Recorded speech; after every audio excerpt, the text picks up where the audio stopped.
Assalamualaikum warahmatullahi wabarakatuh.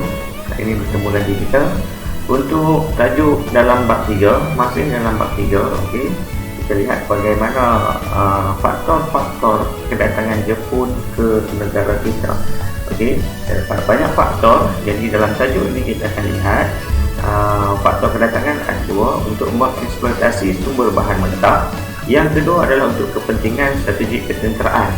Dan hari ini juga kita akan lihat bagaimana kronologi pergerakan Jepun di Tanah Melayu dan juga di Sabah dan juga Sarawak. Jadi kita lihat dahulu kedatangan Jepun ke Tanah Melayu.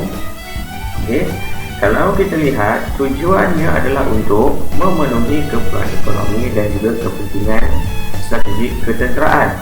Jadi kita lihat kenapa Jepun mahukan mengeksploitasi sumber bahan mentah, kerana di negara kita ini banyaknya sumber-sumber yang diperlukan untuk keperluan perindustrian, ekoran pembaharuan Meiji dan operasi ketenteraan Jepun. Jadi Tanah Melayu adalah merupakan salah satu negara ataupun kawasan yang pengeluar utama bagi biji timah dan juga getah di dunia ketika itu. Dan selain kita juga menghasilkan emas, biji besi, arang batu dan juga bauksit. Jadi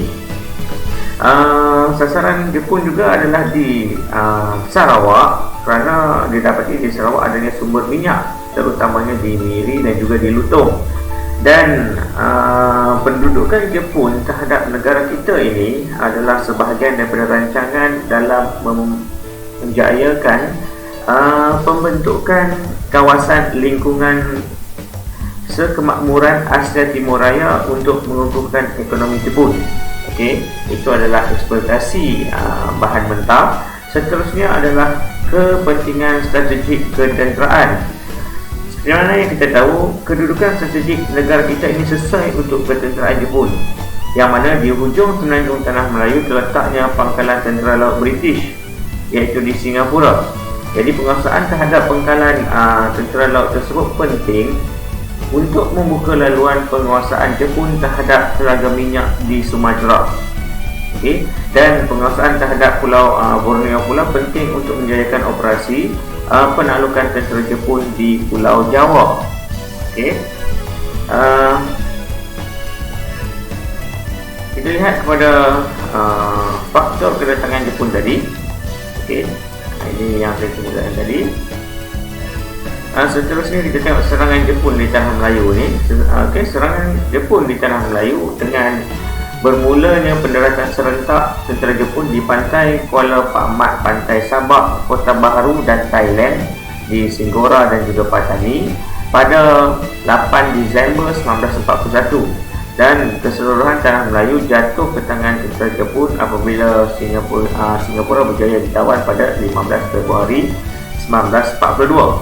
Jadi kita lihat prosesnya di situ. Okey, ini adalah proses tentera Jepun mendarat di Thailand, masuk Kedah, berpecah kepada dua pasukan untuk mara ke selatan. Okey, ini seterusnya. Di sini tentera Jepun mendarat di Kota Baru, Kelantan, kemudian mara ke selatan mengikut jalan darat. Okey, ini sebelah Kota Baru ni. Ini semua tarik-tarik. Okey. Seterusnya satu pasukan ke Pulau Pinang dan meneruskan kemaraan melalui pesisir pantai barat, terus ke bawah ke Ipoh, Siem Reap, terus ke selatan sebab targetnya adalah di Singapura. Sepasukan lagi mengikut jalan darat menuju bandar utama di negeri-negeri pantai barat. Okey, dan kapal Repulse dan Prince of Wales digerakkan untuk menyekat kemarahan Jepun telah ditenggelamkan oleh tentera Jepun di perairan Kuantan. Okey, itu adalah tindak balas daripada pihak British. Okey, ini adalah serangan tentera Jepun di Tanah Melayu dalam menguasai keseluruhan Tanah Melayu, dan yang utama adalah di Singapura. Okey, ini serangannya tadi. Okey, ikut tarik-tarik di Sabah Sarawak. Okey, kalau kita lihat kawasan utama yang ingin ditakluki oleh Jepun adalah kawasan Miri, kerana Miri penuh dengan sumber minyak. Okey, Jadi tentera Jepun berlepas dari Teluk Cam Ranh di Vietnam dan mendarat di Miri. Dari Miri terus pergi ke Kuching, kemudian ke Cebu, dan daripada Miri juga mereka bergerak ke Labuan, Sultan, Beaufort, dan juga terusnya ke Sandakan. Ini adalah serangan tentera Jepun ke atas Sarawak dan Sabah. Bermula dengan mendarat di Miri tadi. So itu saja kelas kita hari ini. Sekian, terima kasih.